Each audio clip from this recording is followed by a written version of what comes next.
Hey everybody, Tired Metalhead Weatherman here. Hopefully everyone's doing well. Already towards the latter half of the week.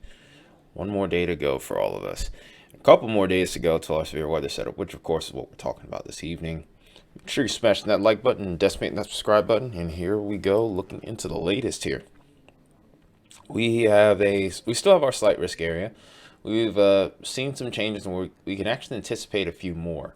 This could shift back a little bit more to the west. It could push a little further to the south here too.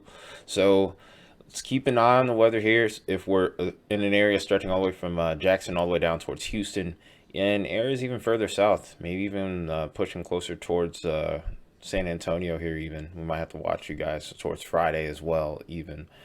But for this mode, there are a few things that have not changed. For one, we still have the positively tilted trough, and it's making me definitely lean into the damaging wind threat a little bit more so than a tornado threat originally.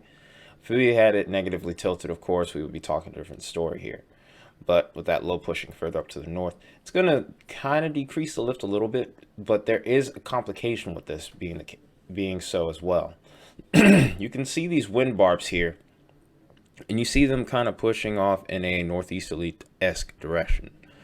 What I want you to look at now is I'm going to shift over to the low-level jet here. It's 850 millibar. We do see this little pocket right here where we see an increased area of low-level jet here, getting up to about close to 40 knots. And notice the direction. For the most part, it's northeasterly, but if this were to even change just a little bit, we still could have an uptrend in our tornado threat here. And there's a couple of models that are actually showing this. If you look at the other parameters here, as far as everything else is concerned with the NAM in particular, not much has changed. Like if we look at instability, for example, still pretty ample by the time we get into the early afternoon. Got plenty of areas that are getting up to about 1500 plus joules per kilogram, more than sufficient enough for a severe event. And then, of course, when we look on radar, here's where things kind of get interesting. This is the latest NAM that we're seeing here. Here's that line of storms forming right around 22Z. It's about what we would expect to see on radar on Saturday, even though we're still pretty far out. But what we're on the lookout for, what we're most concerned with as well, is going to be these prefrontal storms. This main line is going to have the front right behind it. So once this line comes through, we're done here. But these prefrontal storms with that low-level jet in place like it is, definitely will play a factor in what kind of mode of severe weather we could see here. This has definitely got the look of setup for maybe a couple of discrete supercells, maybe a couple tornadoes could still be possible. I wouldn't go as far as to say they're the main threat as of right now. But of course, as we know, the models can change at the drop of a dime. So we need to be watching this little corridor out ahead of the line. And then even as this line passes through, we can't rule out maybe a couple of embedded tornadoes as well.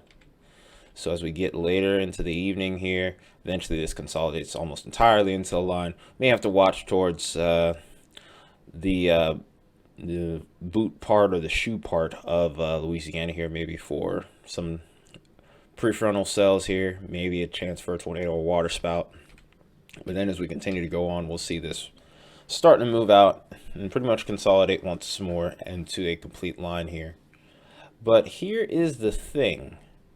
If I go over to this model here, this is the HRW FV3. I don't look at this one much because, for one, it updates every 12 hours. It's around lunchtime and, well, late at night, around midnight. So kind of makes it hard for me to use, but here's something I made note of when I looked at it during lunchtime today. Look what happens by the time we get towards 21 to 22Z. See that prefrontal area right here, but what I want you to pay attention to is this section right here.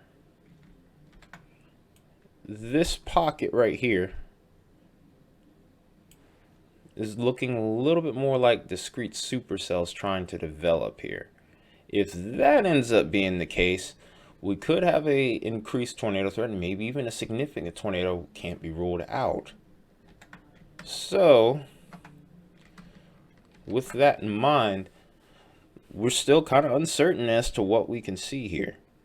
And this is the main reason why I made a video tonight. I was almost debating on not doing it because I was pretty much going to be beating a dead horse until I saw this.